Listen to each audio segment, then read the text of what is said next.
Et ça avait jamais été fait. Ça n'avait à l'époque jamais été fait. Ok, rappelle-moi à quel âge t'avais là? 20 ans. Les premières montres que j'ai assemblées de ma vie, c'était des Richard Mille, tourbillon, réserve de marche, capteur de couple et GMT. Okay. Je vais faire un titre putaclic. Ouais. C'est la seule Rolex professionnelle.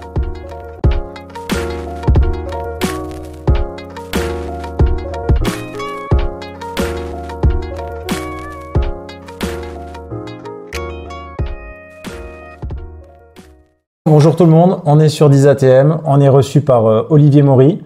Olivier, merci de nous recevoir aujourd'hui. C'est un plaisir. Arnaud est pour une fois derrière la caméra. On échange aujourd'hui. Ouais, alors je sais pas si on va t'entendre parce que t'as pas de micro, hein, mais en tout cas voilà. Première vidéo de la série, on va déjà voir aujourd'hui en fait qui est Olivier, ton parcours, ce que tu as fait, que les gens te connaissent un peu plus. Il y aura dans la série une deuxième vidéo donc qui est dédiée aux questions-réponses que vous avez fait sur la vidéo que j'avais mis il y a pas longtemps. Et on va également faire une troisième série, si on a le temps, ça va être comparer les tourbillons chinois et tourbillons Swiss made. Et si on peut, on parlera aussi peut-être de Yema.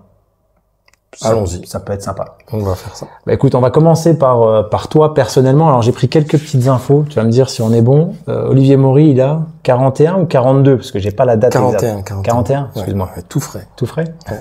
41 né en 82 à Colmar. Ouais. Donc t'as quand même une partie, un petit peu de sang français qui coule en toi. Ouais, majoritaire. Ouais. Mais t'as la double nationalité maintenant. Ouais, j'ai la double, mais c'est une vieille histoire en fait. Ma famille, elle vient de Suisse, mais il y a longtemps. D'accord. À une époque où il n'y avait pas de travail en Suisse et les gens ils se barraient en France pour trouver du taf. Donc retour aux sources en fait. Retour aux sources, tout à fait. Je suis à 30 minutes du village qui a donné mon nom de famille. Ok, bon voilà. C'est sympa, c'est marrant. Donc en tout cas, bon voilà, retour aux sources aujourd'hui. T'es finalement aujourd'hui au niveau de tes marques, de ce qu'on a discuté donc tout à l'heure, aujourd'hui t'es dans 3 entreprises. T'as donc Skill Watches, donc ça c'est en indépendant mais une marque de montre qui appartient à OEM Mechanicals, enfin mécanique. Pardon. Et le dernier, donc, qui est la société de fabrication de tourbillons. C'est ça. Qui est, redis-moi le nom, que je me trompe BCP Tourbillon. BCP Tourbillon. Donc, tu es sur 3 entités à aujourd'hui. Donc, si on cherche, on peut trouver sur ces 3-là. C'est ça. C'est tout au même endroit. Ouais. Et c'est tous les mêmes personnes. Bon, et finalement, la première question qui vient, c'est qu'est-ce qui a amené un petit garçon de Colmar à venir vers l'horlogerie? Alors généralement, on sait que c'est peut-être un peu lié aux parents, etc. Je sais pas si c'est ton cas. Mais qu'est-ce qui a fait que tu te sois dirigé vers l'horlogerie? Pas du tout. Alors moi, la tradition familiale, c'est l'enseignement et puis l'astronomie. Donc mon grand-père, il était prof de maths, astronome amateur. Mon père, il a été prof de sciences, instituteur, astronome amateur. Et moi, tout d'un coup, à 13 ans, je suis rentré au collège, on avait des foires des métiers. Tu vas visiter, puis tu peux voir plein de trucs. Et j'étais tombé amoureux de l'horlogerie parce que j'avais vu un stand d'un gars qui faisait de la restauration d'horloges d'édifices. Ok. Pour moi, c'était comme des Lego techniques, mais en plus gros. Et je crois qu'il était assez proche de l'entrée. Donc, on a commencé la visite. J'ai vu ces horloges de clocher qui tournaient. Je suis pas allé plus loin. J'ai pas fait tout le reste, en fait. J'ai fait peut-être les 3 stands qui étaient avant. Devant, quoi. Ensuite, je suis arrivé devant ce truc-là. J'ai passé la moitié de la matinée à essayer de regarder, de comprendre comment ça fonctionnait et tout. Quand les profs nous disent « c'est fini, vous avez pu prendre vos renseignements », je dis « oui ». Puis le week-end, j'ai dit à mes parents « faut qu'on y retourne ». Ça t'a vraiment marqué. Ouais. Et puis ils sont allés là-bas, on a rediscuté avec le monsieur qui exposait. Puis il nous a expliqué, quel cursus lui avait fait, que ça n'existait plus. On parle c'était 1995. J'avais 13 ans. Ouais. Donc l'industrie horlogère, à plus forte raison en France, elle était pas à son plus bas, mais quasi. Il y avait pas grand monde, quoi. En marque, oui, il y a rien. Non, en industrie non plus. Hein. On était bien après LIP, Jazz, etc. Donc les grands industriels de l'horlogerie française. C'était du passé. Et les écoles, il restait toujours celle de Morteau. Il y en avait une à Paris. Il y en avait, je ne sais plus où, à Jouy-les-Tours, je crois. Ok. Et Morteau, c'était la plus proche de chez moi. Et c'est la seule qui avait un internat. Donc à 15 ans, je suis parti en école d'horlogerie à Morteau et en internat. Ok. Donc je vivais horlogerie. Tu dormais horlogerie. Enfin, t'as fait que ça. Toute ma vie était là-bas. Depuis mes 15 ans jusqu'à mes 21 ans. Donc j'ai fait les 6 ans du programme horloger qui était disponible à Morteau à l'époque. Et là, dans ton cadre de cursus horloger, parce qu'aujourd'hui on te connaît, enfin en tout cas moi je te connais de par la réputation que tu as, alors notamment le travail que tu as fait chez Yema, mais aussi ta spécialisation dans le tourbillon, on y reviendra après. Mais est-ce que du coup tu es parti un petit peu justement vers cette complication à l'époque quand tu as fait ton internat, ou alors est-ce que tu avais déjà un peu des envies particulières à l'époque de ton internat? Ouais, et elles ont changé chaque année. Parce que moi vraiment, tu vois, j'étais tombé amoureux de ça, l'horlogerie d'édifice, puis je me suis dit, ouais, je vais faire ça. Je vais restaurer des horloges dans tous les clochers de France, etc. Première année, on arrive, CAP horloger, et puis on commence à travailler sur du mouvement de montre mécanique poignet, quoi. Ouais. Poignet ou poche. Je me dis, en fait, c'est super cool aussi, ça me plaît. Je crois que j'aimerais bien ouvrir un magasin et puis vendre des montres comme ça. Puis l'année d'après, je voulais plus faire un magasin, je voulais travailler dans un centre SAV. Parce que je m'étais dit, comme ça, je pourrais en voir plein. Ouais. Faire du mouvement, mais sur plein, quoi. Et puis ensuite, j'ai fait un stage dans un centre SAV. C'était SM25 à Besançon. Et puis, j'ai fait un stage en boutique chez, on peut dire les noms. Oui, bien sûr. Chez Herbrecht à Wittelsheim, en Alsace. Donc, c'était pas très loin de chez mes grands-parents. J'étais aussi chez Dauter à Guebwiller. C'est pas très loin de chez mes autres grands-parents. On les a appelés. Donc j'ai fait un petit peu des trucs comme ça. On les a appelés et la personne qui se souvenait de toi n'était pas là. Denis. Parce que Arnaud l'a vu, il a vu me passer le message où effectivement tu disais que tu avais bossé chez Dauter. Et pendant mes vacances, j'ai essayé de les joindre. La personne m'a dit, moi ça me dit rien, je suis trop récente, mais je pense que la personne qui s'en souvient est en vacances. Alors moi, donc on aurait pu te faire une petite surprise, toi. Ouais. Ce qu'il y a, c'est que quand je bossais là-bas, c'était le père, le fondateur, qui m'avait pris en job d'été comme ça. Et son fils, je crois que c'est Denis. Il s'occupait plutôt de ce qui était boutique à l'avant, quoi. Son père était plus avec moi à l'arrière, boutique. Et voilà, mais c'est bien, toi. C'était le père, c'était quelqu'un qui avait la passion et la fibre et m'expliquait qu'est-ce qu'il fallait faire. Même si à l'époque, j'avais 13, 14 ans, je démontais des réveils dont personne voulait, mais c'était ultra satisfaisant. Mais là, c'est un peu sur des horloges à l'ancienne. C'est un peu, je vais dire, pas ce que tu retrouves plus aujourd'hui, mais finalement, il y en a quand même le métier a changé de moins en moins, voilà, il y a changement de métier. Donc là, tu as fait cet internat-là, sorti d'internat 21 ans à peu près. Ouais. Et ensuite, t'as continué les études Non, alors j'ai fait 2 ans CAP, 2 ans un bac pro, ça s'appelait vraiment baccalauréat avant, donc ça ouvrait la voie des études supérieures. Aujourd'hui, ils ont rebaptisé le diplôme, c'est un BMA. Tu peux pas à la sortie de ça, par exemple, faire une université. Il faut quand même passer un bac. Alors que moi, j'ai encore eu la chance de passer un truc qui s'appelle un bac. Et ensuite, il y avait le diplôme des métiers d'art qui était 2 ans après. Aujourd'hui, ça n'existe plus non plus. Ça a été rebaptisé. C'est l'équivalent d'un bachelor. Si on veut. Ouais, c'est ça. BTS plus, bac plus 3, quoi. Et pendant ce DMA, on avait de la conception à faire. On devait créer une complication ou un mouvement, ça dépendait, le sujet changeait chaque année. Et l'année où moi j'y étais, on devait faire un quantième perpétuel. Ouais, donc déjà, c'est déjà, enfin, quand t'entends ça, toi, nous, déjà, d'amateurs, quand on te parle QP, Arnaud, je sais pas ce que tu me dis oui, ça commence à être du lourd en termes de complications, quoi. Voilà, nous, on devait faire un petit quantième perpétuel, idéalement qui devait pouvoir se monter sur une base ETA 2892. Et on était 6 élèves dans la classe. C'était pas, maintenant, là, l'horlogerie a repris le vent en poupe. Les élèves qui sont dans la section, ils sont 15, 20. Nous, on était 6, quoi. Puis ça a l'air d'être un peu plus éclectique aujourd'hui. Alors, je fais un pendant, mais quand on discute avec les gens qu'on rencontre, même sur Internet, tu te rends compte qu'il y a des gens. Alors, moi, j'ai interviewé, on a fait, un live Facebook avec Olivier Jonquet. Je sais pas si tu le connais. Lui, c'est un horloger aussi qui est en France, indépendant. Et du coup, il monte aussi ses montres, etc. Et lui, il t'explique qu'à 40 ans passés, finalement, il a bifurqué, il a repris un cursus horloger. Donc, c'est un petit peu plus hétérogène, j'ai envie de dire, aujourd'hui, en termes de gens qui se remettent à l'horlogerie, que peut-être, effectivement, à l'époque où toi, vous étiez 6. Aujourd'hui, ils sont un peu plus, quoi. Ouais, ils sont triple, ils sont 18. Facile. Ouais, mais ça fait déjà beaucoup, quoi. Enfin, quand tu dis en 15 ans, ça a triplé, enfin, en 20 ans, ça a triplé, sur le principe, tu te dis, c'est énorme. La Suisse, qui est juste à côté de l'école d'horlogerie, elle consomme beaucoup de jeunes qui sortent de l'école. C'est un peu c'est un vivier, quoi. C'est un vivier, ouais, voilà. Alors, t'as les écoles d'horlogerie en Suisse, mais qui suffisent pas. Et puis, l'école de Morteau, qui a quand même de sérieux atouts à jouer face aux écoles suisses. Les écoles suisses, elles proposent pas à leurs élèves de faire un projet comme ça, de construire de A à Z et de présenter un prototype qui fonctionne, quoi. Ouais, tu prends effectivement en expérience et en savoir-faire, tu le prends directement par ton projet. Voilà, tu apprends énormément de choses comme ça. Et donc, moi, j'avais présenté mon quantième perpétuel. Il s'est trouvé que, sans le vouloir, hein, je faisais mes petites expérimentations pour construire un QP. J'en avais même jamais démonté un, mais je devais en construire un. Ok. Donc, tu apprends en même temps que tu dois faire le tien. Et là, je regarde ce qui est particulièrement complexe ou ce qui est particulièrement chiant à mettre au point. Et je me dis, si j'en reconstruis un avec les moyens qu'on a à l'école, à l'époque, j'arriverai pas.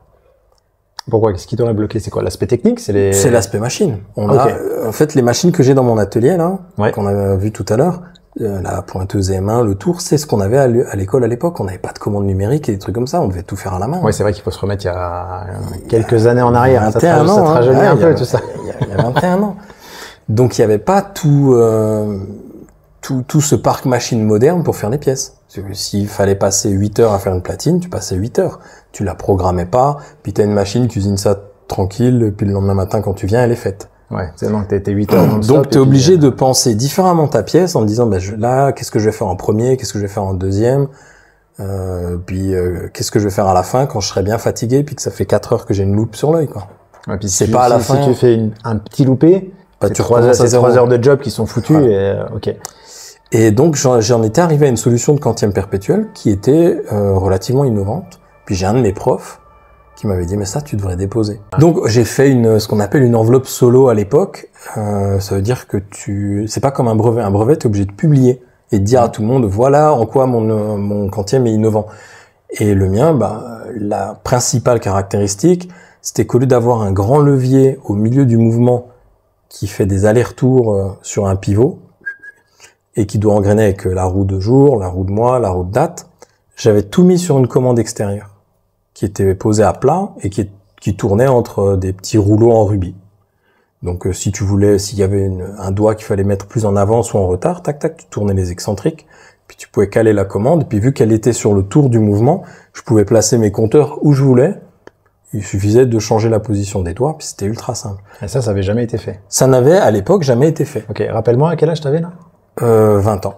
Ok, non, c'est juste une petite précision quand même, parce que des fois, tu sais, les gens se disent les horlogers, ils ont fait 20 ans. Ok. Voilà. Et le prof qui m'avait conseillé de faire le dépôt à l'INPI, donc c'est Patrick Augereau, avec qui je retravaille aujourd'hui, parce qu'il fait partie des experts IEMA. Ok.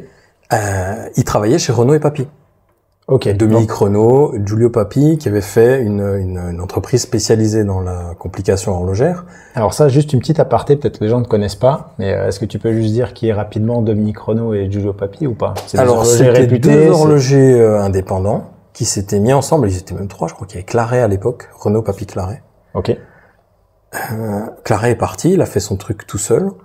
Renaud et Papy, ça a été racheté par Audemars Piguet. D'ailleurs, aujourd'hui, ça s'appelle Audemars Piguet Le Locle. Le nom même Renaud et Papy a disparu.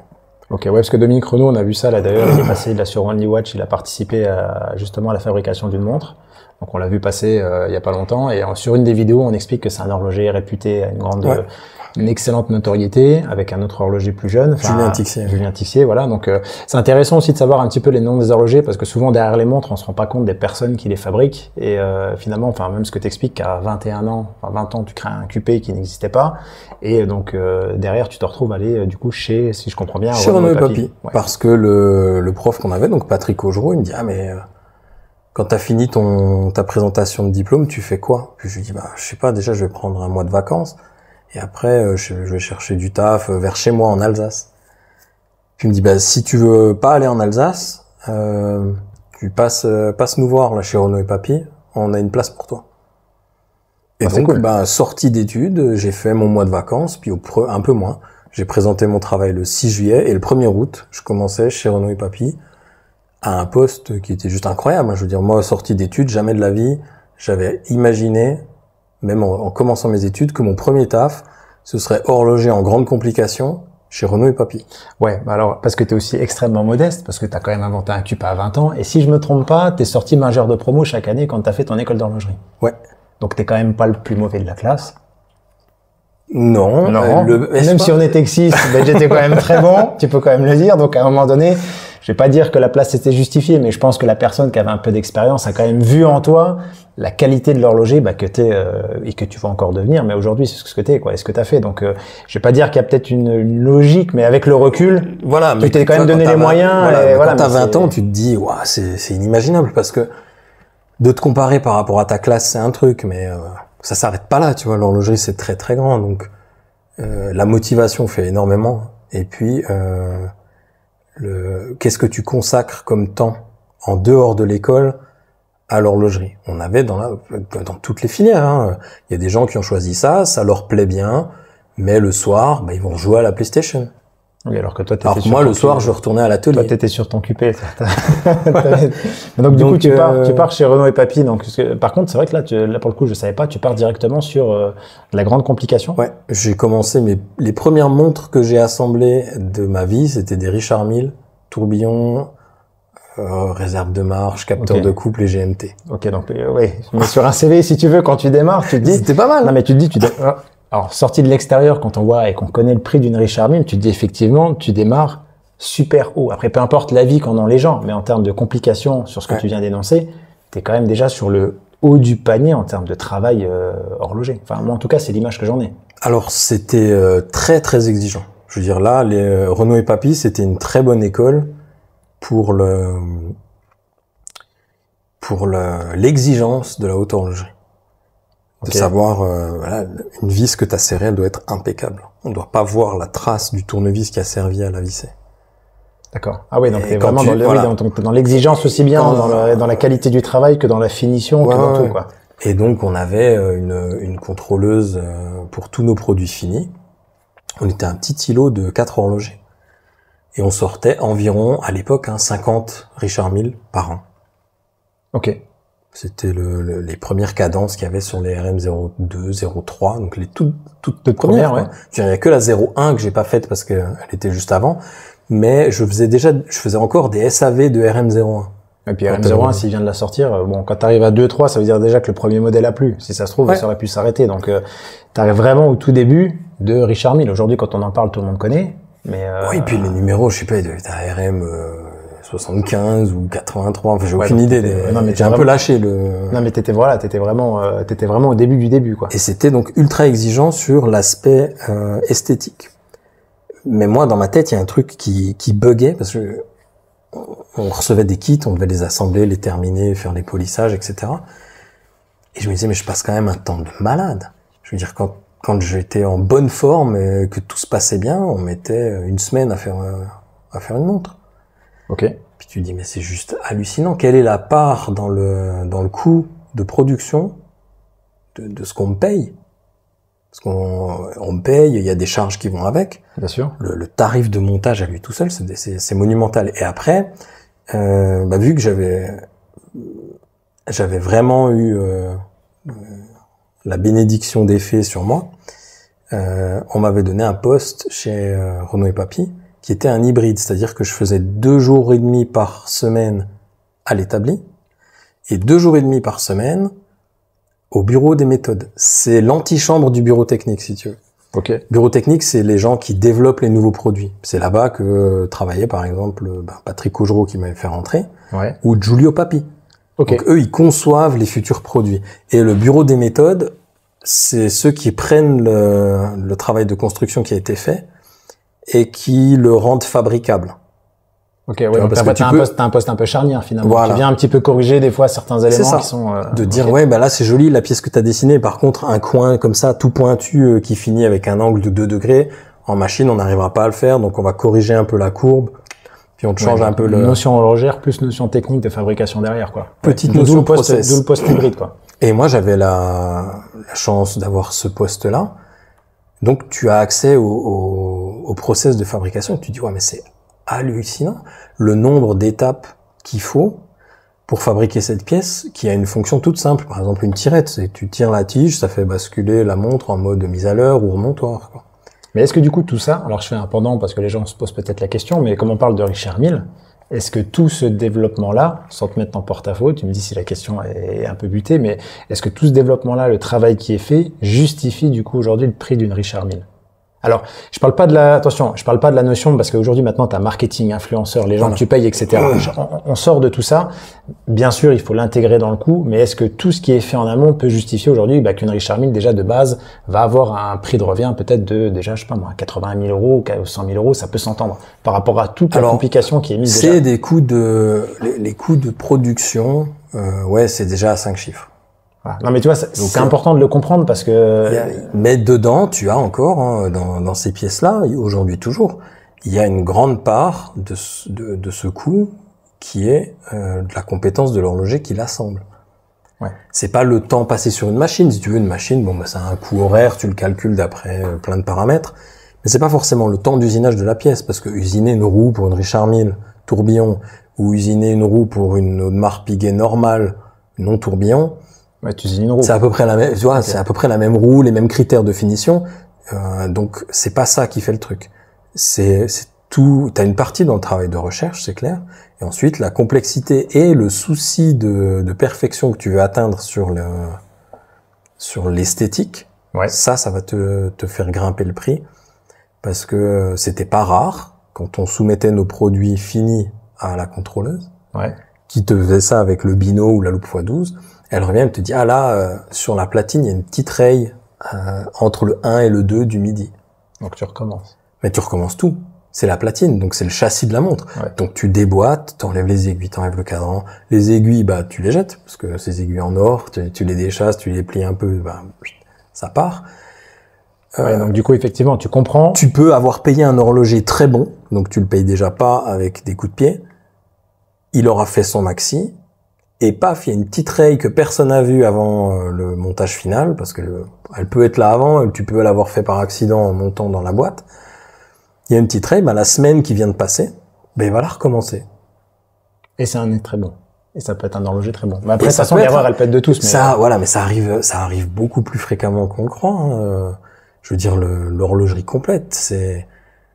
Non, mais de toute façon, l'erreur est humaine. Voilà, mais si ça arrive. On fait en sorte que le produit qui te vienne au bras, il soit parfait. Mais ça veut pas dire que dedans, il y a que des premières pièces. Dedans, t'as des trucs, peut-être une aiguille de minute, tac, bon, ça c'est moins grave, c'est la dernière que tu chasses. Tu marques l'aiguille de minute, bon, ben c'est à la fin, hop, tu changes ton aiguille de minute. Mais tu te rends compte que, en chassant ton aiguille, t'as fait une marque à l'arrière du mouvement, ah ben là, tu redémontes vachement plus de trucs. Ouais, c'est clair. Oui, donc effectivement, le contrôle qualité. Donc il y a tout ça dedans, et ensuite, ben tu as les notions de volume.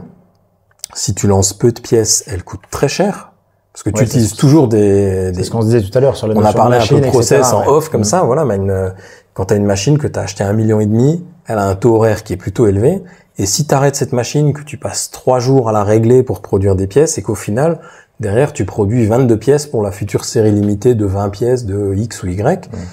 Et le coût de ces 22 pièces, t'es obligé d'impacter ce qu'on se disait, les 3 jours de réglage, etc. T'as les 3 jours de réglage, tous les outils spécifiques pour produire 20 pièces, bah, tu divises tout ça par 20, et tu arrives à une pièce qui te coûte très cher. Alors, tu peux changer ça en disant, bah, quand la machine est réglée, j'en lance 12 000, ou 100 000, ou 1 million.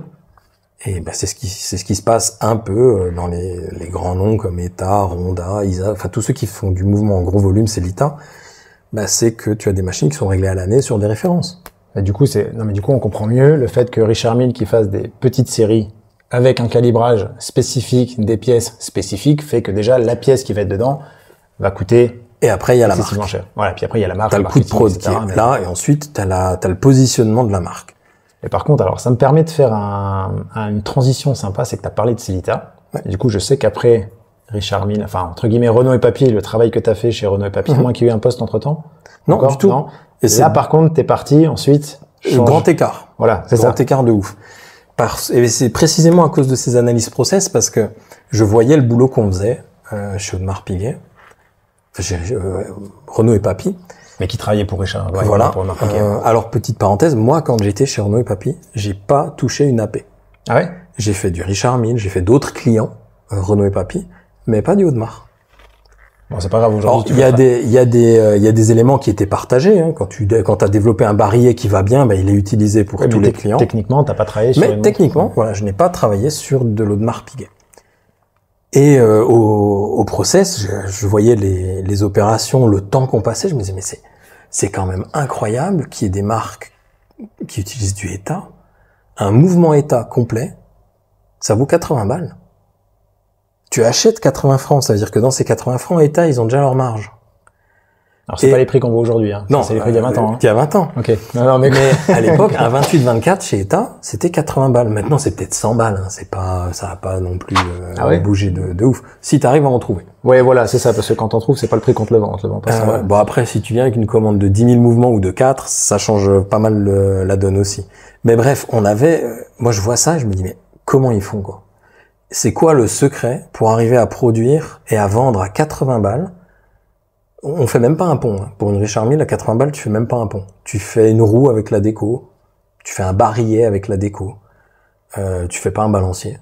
Bah, en tout cas, tu fais pas un mouvement complet. Non, mais pour te dire, même un élément tout seul comme le balancier spirale, c'est plus que 80 balles. D'accord, ouais. Et je me dis, mais attends, les mecs, ils font pas, ils travaillent pas sur une autre planète, tu vois, c'est quand même majoritairement fait en Suisse, quand c'est pas intégralement fait en Suisse, et ils arrivent à vendre ça à 80 balles. Il faut que j'apprenne à faire ça. Et j'ai fait ce grand écart pour aller chez Célita. Non, mais ils sont venus te chercher. C'est de ta propre volonté. C'est ma propre volonté. Okay. J'étais un masochiste, en fait. Quand je discutais avec... Tu vois, je parlais avec à cette époque, j'avais encore des relations toutes fraîches avec mes anciens camarades de promo, qui me disaient, ouais, t'as trop de la chance et tout, bah, c'est clair. Ton poste chez Renaud et Papy. Je leur dis, ouais, mais je crois que je vais me barrer. On me dit, mais t'es fou. Enfin, moi, c'est le genre le poste que j'espère avoir, ouais, toi, tu veux te casser. C'est vrai que le mec, en fait, qui te connaît pas, il se dit, il se la pète, quoi. Mais il est un peu, quand tu leur dis, mais t'as trouvé mieux, tu vas où? Bah, je vais chez Célita. Puis là, le mec, il dit, attends, mais moi, j'ai déjà du mal à rentrer chez Célita, et toi, t'es parti, attends, mais t'es en train d'expliquer, donc, hein, t'es dans une boîte où, on te met pas tellement la pression parce qu'il faut que les pièces soient impeccables. Vous êtes 4 gars, vous devez en sortir 50 par an. T'as un poste en plus au bureau, tu peux voir le développement des produits, ouais. Et tu veux lâcher ça pour aller dans une usine qui fait de la production en chaîne. On est bien d'accord, j'ai bien compris. Puis je dis, ouais, c'est trop cool. Mais qu'est-ce qui est cool, en fait, d'en faire 100 000 fois la même journée, la même chose? Je dis, attends, je vais pas bosser horloger sur chaîne. Je suis rentré chez Célita en horloger analyste. Donc, ça fait partie du laboratoire qui fait partie du développement. Okay. Et moi, ce que je veux, c'est comprendre et apprendre comment, c'est le secret, si tu veux, pour arriver à produire du mouvement complet qui est coscable à 80 balles. Ouais, non, mais c'est ça. Ça, c'est important, ouais. C'est un bijou technologique. Alors, ça, je te parle, c'est l'ingénieur qui parle, tu vois, mais un 28-24, c'est un bijou technologique, le truc. Même si c'est très vieux. Mais c'est pas cher à produire. Tu passes un tout petit peu de temps de réglage. Tu sors un cosque, tu peux le jeter par terre. Il se passe quasi rien. Ouais.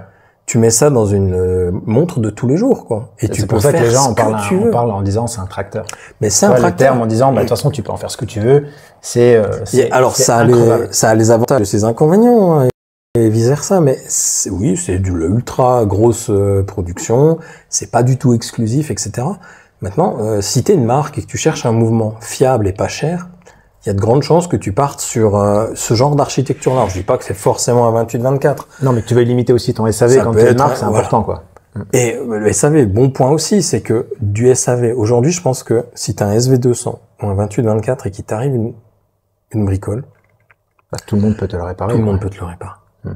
T'as les pièces, les horlogers sont formés. Si tu les trouves pas toi-même, je te parle en tant qu'horloger, si tu les trouves pas, hop, tu fais 5 minutes sur eBay, t'as tout ce que tu veux. Oui, tu les payes un peu plus cher, mais enfin, même sur eBay. Non, mais tu répares. Voilà, on te vend un balancier 30 balles. Alors oui, c'est 2 fois trop cher par rapport à ce que tu paierais à la source, mais tu peux le faire. Richard Mille, non, Richard Mille. Toute la haute horlogerie, c'est passage obligé dans la boutique parce que il y a tous ces critères qualité qui doivent être respecté, oui, parce que derrière, respecté, et il y a après derrière, il y a une politique, on arrose ou pas le marché avec de la pièce détachée. Et si tu veux garder le contact avec ta clientèle, même quand ça va mal, parce que généralement le SAV, c'est une occasion, enfin, voilà, mais ça reste du contact. C'est une occasion de rencontre qui est pas forcément, qui commence pas bien. Client. Voilà. Ouais, mais c'est transformer un peu le pépin en pépite. Exactement. Il faut arriver à faire une pirouette pour que ton client reparte satisfait, donner une notion de qualité. Et souvent, des fois, ça permet justement de dire au client, il repart encore plus satisfait.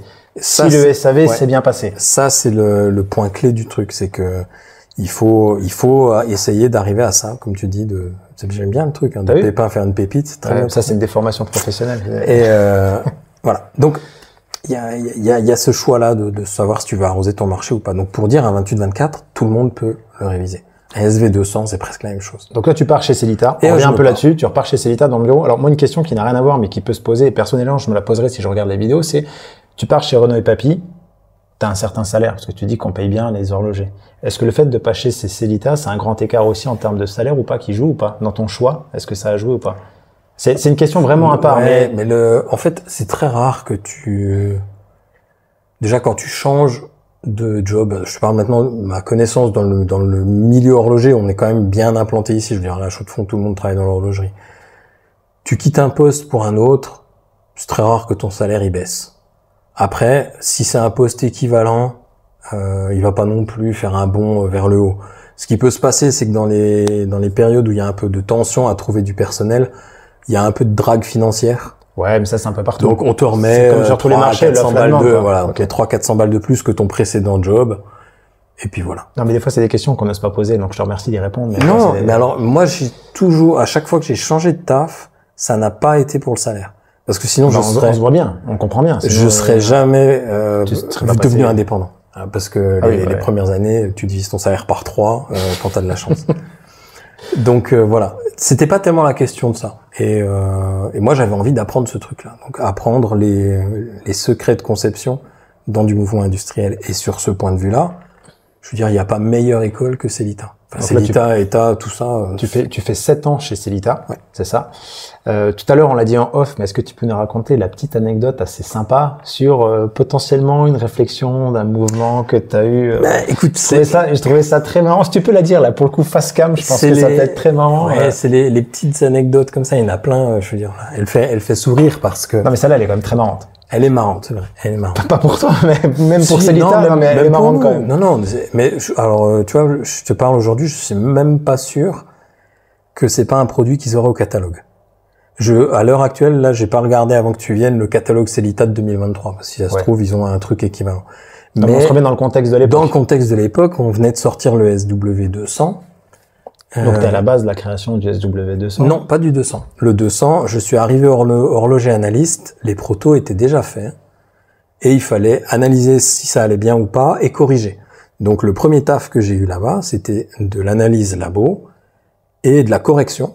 Donc en fait, un peu mon travail de méthode que j'avais chez AP, mais là, c'était sur du gros volume. Bon, on en reviendra sur le SW200, ça peut être intéressant. Ouais. Mais donc le SV200, j'ai fait partie de l'équipe qui faisait l'amélioration. Le calibre avait été commencé à peu près 1 an avant que j'arrive. Ok. Après tout ce qu'il y a eu après, oui, j'étais dedans sur à peu près tous les points. Mais on avait fini d'optimiser ce SV200 de base. Et puis moi, naïvement, tu vois, je vais discuter comme ça avec les responsables et je leur dis mais ça vaudrait pas la peine. Le SV200, il a un gros balancier assez massif et tout. On pourrait mettre un balancier plus léger, on pourrait baisser un chouïa la fréquence, puis on pourrait lui mettre, je sais pas, genre 72, 76 heures de réserve de marche, un truc comme ça. Puis on me fait, tu vois, moi j'ai 23 ans, je propose ça. Et on me dit, donc, en gros, tu proposes de passer de 4 Hz à 3 et t'approcher de 80 heures de réserve de marche. Voilà. Pour ceux qui voient pas un petit peu où on veut en venir, on va arriver, on a une petite idée, quoi. À 23 ans déjà. Ouais, et on me dit, ouais, non, écoute, c'est pas ce que nos clients veulent, tu vois. Là, on vend le SV200, ça doit vraiment être un remplaçant du 28-24. Il faut que les performances soient équivalentes, il faut que le design soit équivalent, etc. Si on commence à faire quelque chose qui est fondamentalement différent, ça peut effrayer les clients parce qu'ils disent, oh là là, attention, tu peux perdre des clients. Nouveau développement d'une boîte qui avait pas fait de mouvement avant, pas bonne idée. Donc, à l'époque, on me dit, ouais. Oui, puis les mecs, ils voient sur ce qui se vend aujourd'hui. Voilà. Donc, ils disent, est-ce que les clients vont acheter? Est-ce que les gens sont vraiment intéressés par plus de réserve de marche? Non, pas plus que ça, quoi. Personne ne nous parlait de ça. C'était juste, il fallait une alternative au 28-24. Donc, on me dit, non, pas méga bonne idée. Pas intéressé, quoi. Pas intéressant.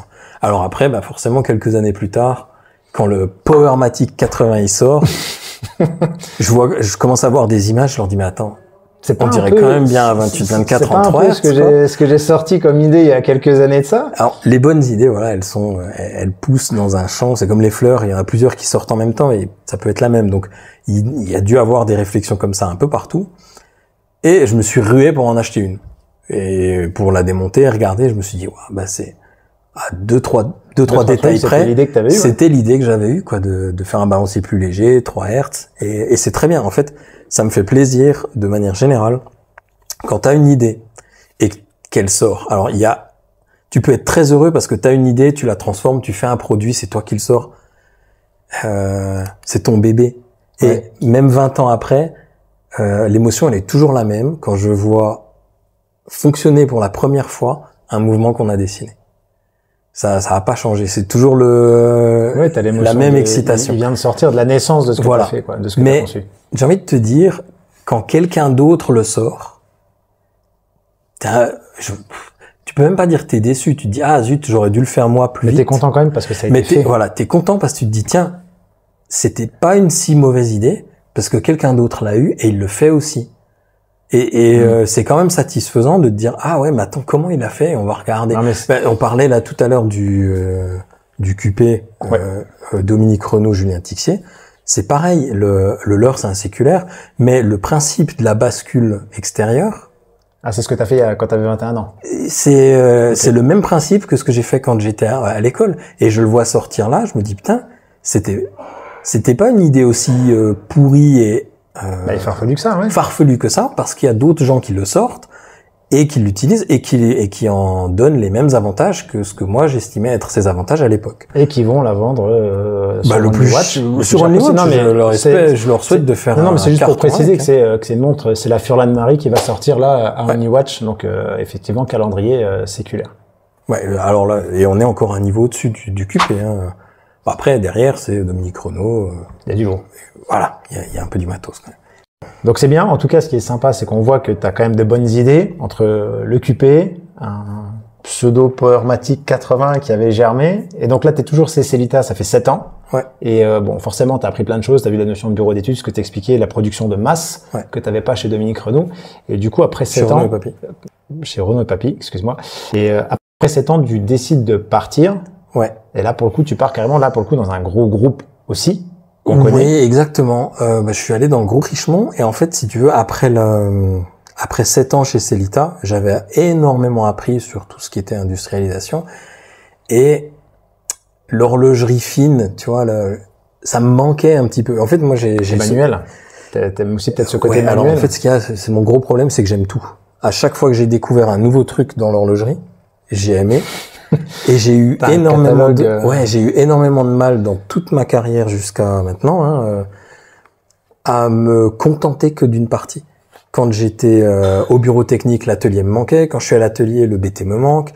J'aime aussi usiner les pièces, j'aime les décorer. Enfin, j'aime tout et à chaque fois, ça explique la finalité d'aujourd'hui. Voilà, ça explique la finalité d'aujourd'hui. Mais là, chez Richemont, quand t'es parti pour faire quoi? Parce que ça, pour le coup, je t'avoue que j'ai cherché.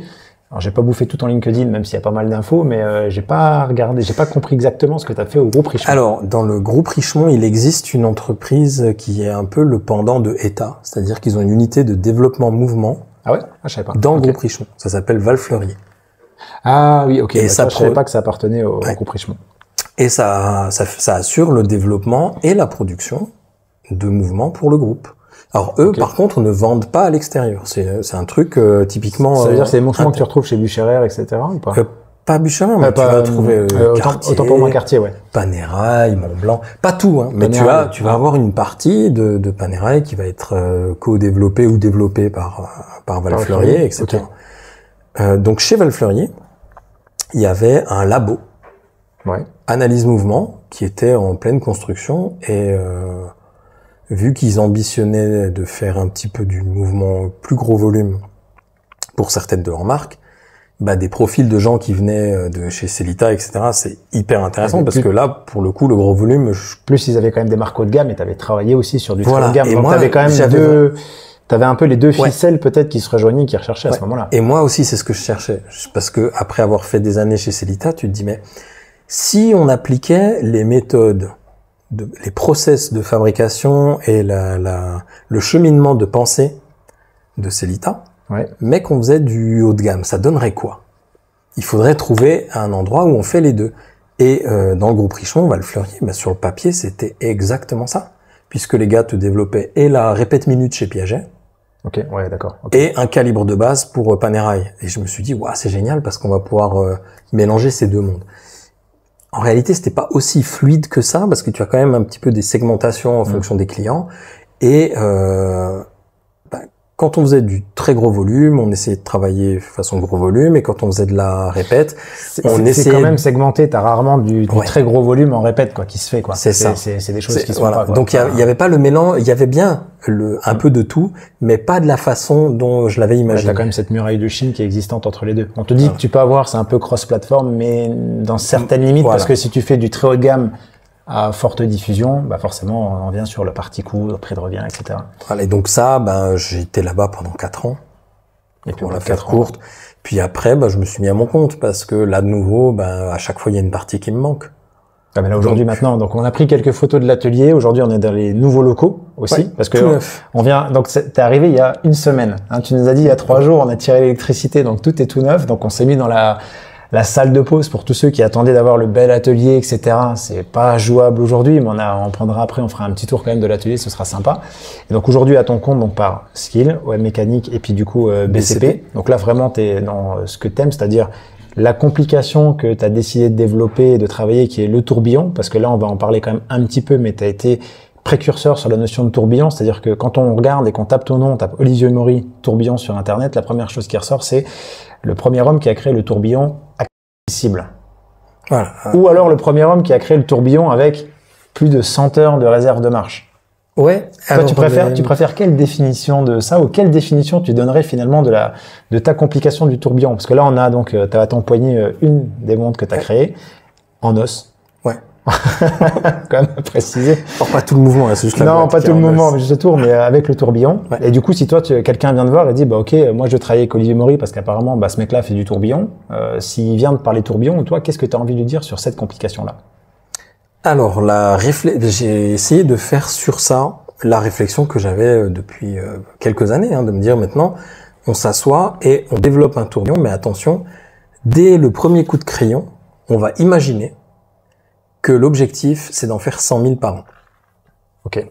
Même si c'est pas le cas. Parce que si dans la phase de conception, tu t'imposes déjà cette contrainte-là, tu vas réfléchir à faire des pièces plus simples, des pièces qui s'assemblent mieux. Tu vas essayer de segmenter le montage de ton mouvement en étapes. Parce que si tu veux monter sur chaîne, pour gagner du temps, il faut que tu puisses monter, par exemple, que le rouage, que la correction de date, et ensuite poser la cage tourbillon. Ouais. Tu peux pas. Oui, tu peux pas tout. Tu peux pas faire tout de A à Z parce que sinon, le temps de passage sur ta chaîne, si c'est 4 heures, ça veut dire que l'étape mini c'est 4 heures, quoi. Et toutes les 4 heures au plus vite, t'as un mouvement qui sort. Et puis ça joue sur la notion peut-être aussi de la réparabilité, le fait que ce soit énormément. Simple. Donc, en commençant ta réflexion en te disant je veux que ça soit apte à faire du volume, tu dessines quelque chose de fondamentalement différent dans le process, mais esthétiquement, il n'y a pas besoin de faire de compromis en fait. Ça peut quand même être fini à la main, tu peux avoir des belles décos, des anglages.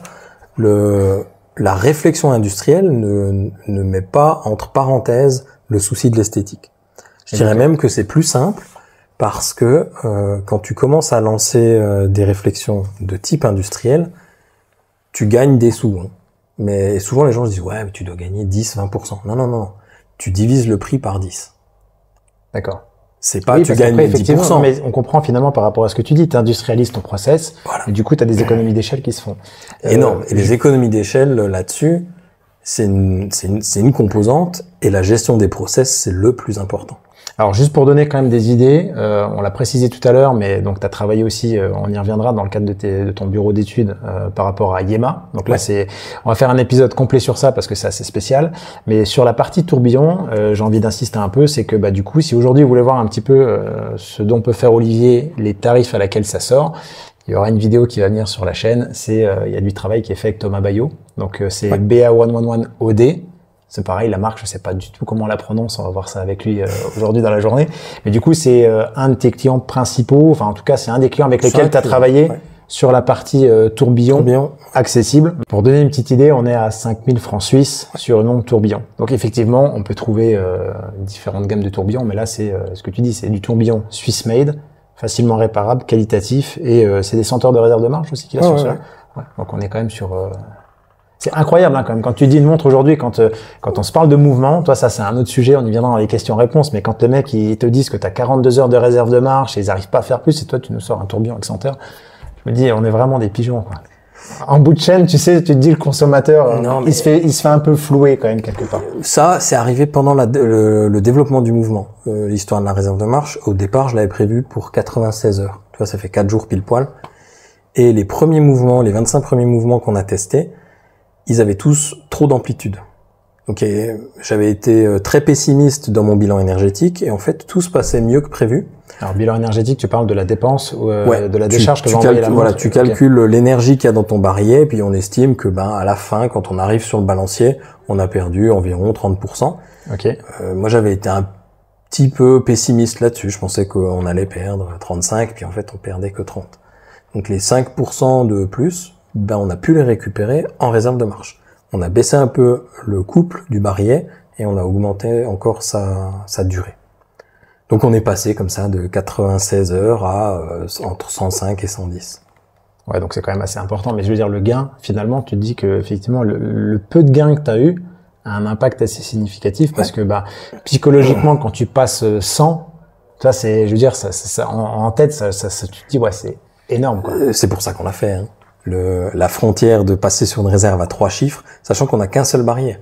C'est surtout techniquement. Oui, c'est vrai que tu as des montres qui ont des fois plusieurs barillet. Tu peux avoir 2 barillet. Ils te donnent, mais ils arrivent pas 80 plus. Ils arrivent des fois à pas faire plus. Nous, on est sur mono-barillet 100 heures. Mais alors, comment t'expliques cette différence? Alors, on l'a conçu comme ça. C'est-à-dire que le barillet, c'est pas un élément que tu vas retrouver dans un autre mouvement. Celui-là, on l'a vraiment calculé à l'optimum pour aller dans ce mouvement-là. Ok, donc ça veut pas dire que si tu transposes ce barillet-là dans une montre qui a double barillet, tu vas doubler la réserve de marche de cette montre-là parce qu'il utilise ton barillet.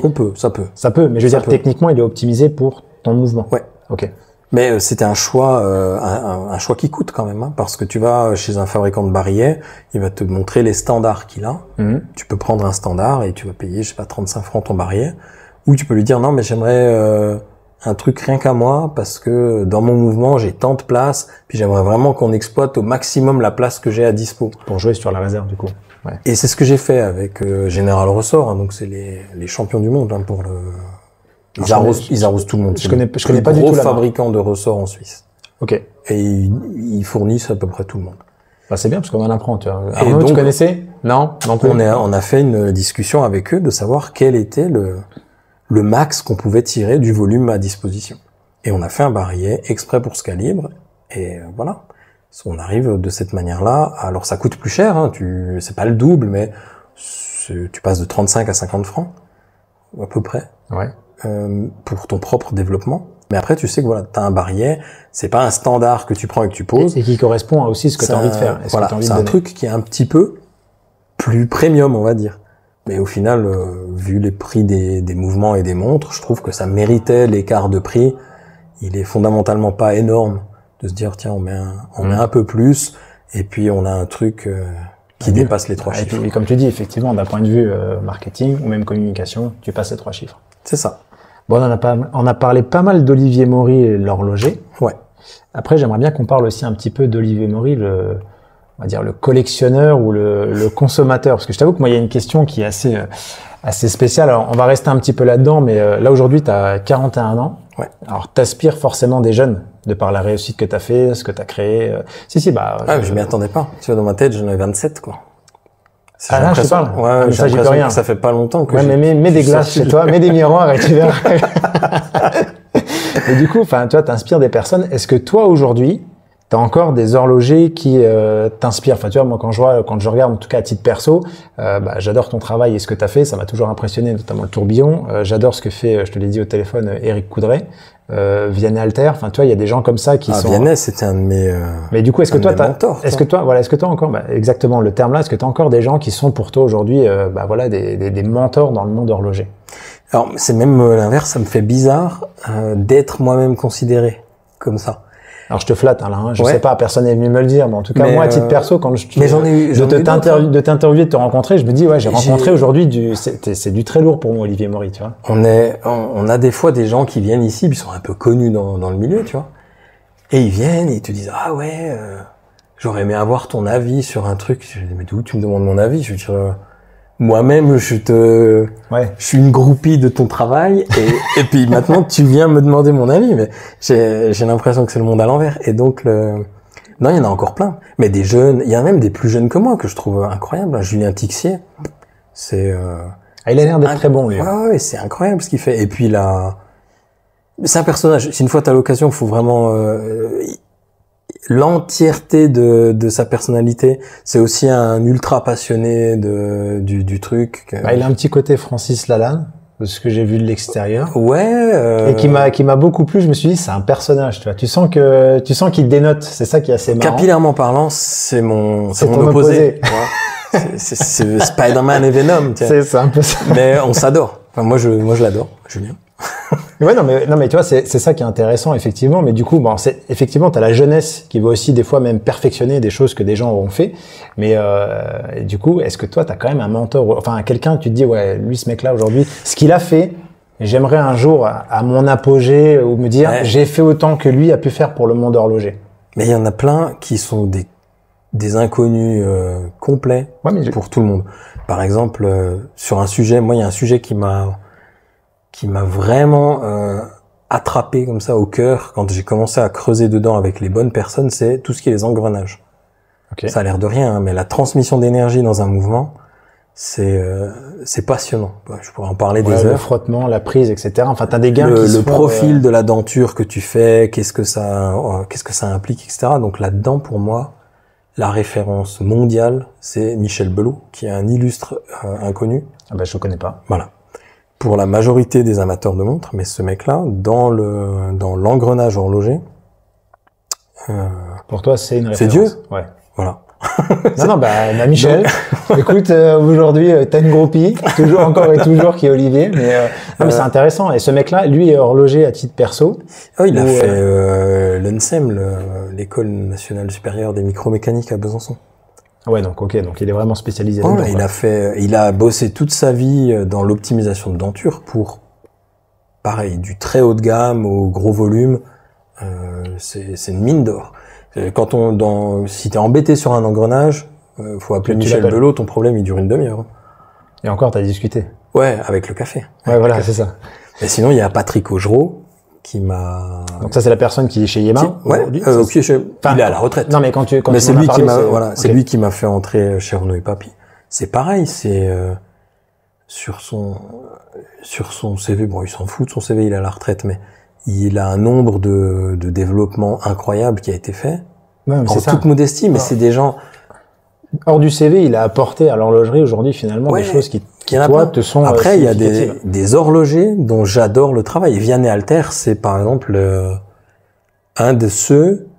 Tu vois, il y a eu l'étincelle pour allumer l'horlogerie quand j'avais 13 ans. Ouais. Et puis, dans mes jeunes années d'école, quand on allait à Baselworld et que je voyais les vitrines avec les pièces de Vianney Alter, ben ça, c'était le souffle, tu sais, qui transforme l'étincelle en brasier.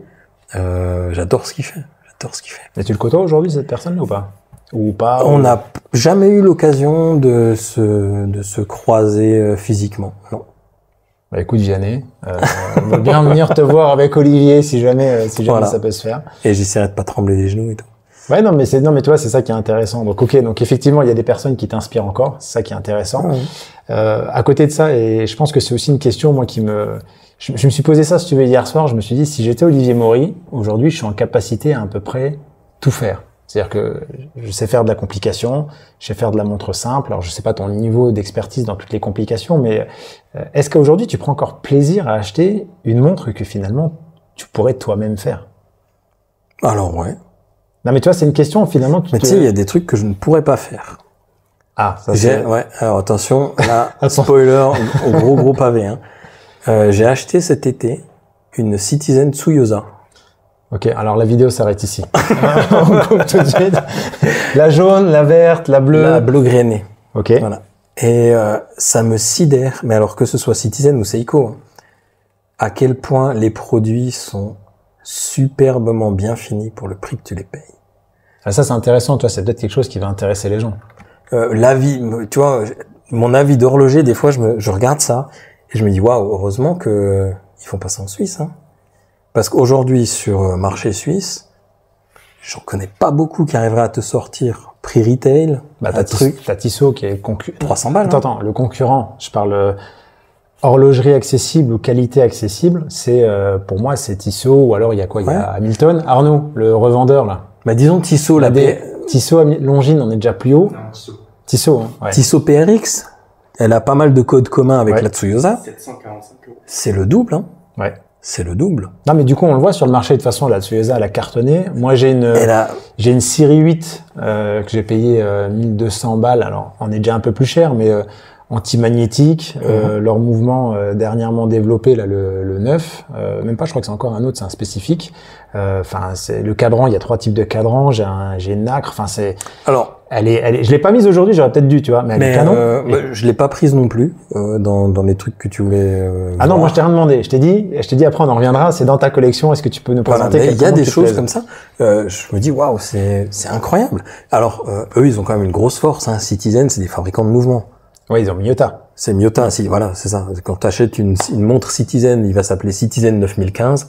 Et si tu achètes le mouvement tout seul, il est brandé Miyota 9015. Ouais. Donc, ils ont cette force-là d'être quand même producteur de mouvements. Comme Seiko, d'ailleurs. Ouais. Oui, bah, Seiko, ils ont leur NH35. Voilà, il s'appelle NH35 à la vente aux externes et il s'appellera 4R quelque chose quand il est vendu en interne. Mais voilà, moi, l'horlogerie japonaise, là-dessus, il y a des trucs où tu dis, waouh, c'est... Bah, c'est leur créneau et on a l'impression aussi que, bon, que les Suisses veulent pas y aller pour diverses raisons, mais donc t'as acheté quand même une Tsuyosa, quoi. Ouais. Donc c'est bien parce que mais du coup donc t'as pas de frustration finalement. Oui, c'est ce que je revenais sur la première question. T'as pas de frustration à te dire bah pourquoi j'achèterais, je sais pas moi, un tourbillon de chez je sais pas moi, je vais dire Sugges, petite vidéo qui viendra peut-être. Mais tu te dis finalement moi je peux le faire, mais je peux quand même prendre plaisir parce que la montre me plaît et j'aime l'horlogerie en tant qu'amateur et collectionneur. Complètement. J'ai des trucs niveau d'éclectisme dans la collection. J'ai énormément de pièces, hein, mais la grande majorité, c'est des trucs que j'ai achetés par... Et il y a toujours un déclencheur, si tu veux. Ça peut être un wow visuel, ça peut être un wow technique. J'ai acheté des trucs immondes que je ne porterai jamais. Mais parce que dedans, esthétiquement. Ouais. Mais je sais que dedans, tiens, bah, ça c'est une occasion parce que c'est ce mouvement-là et...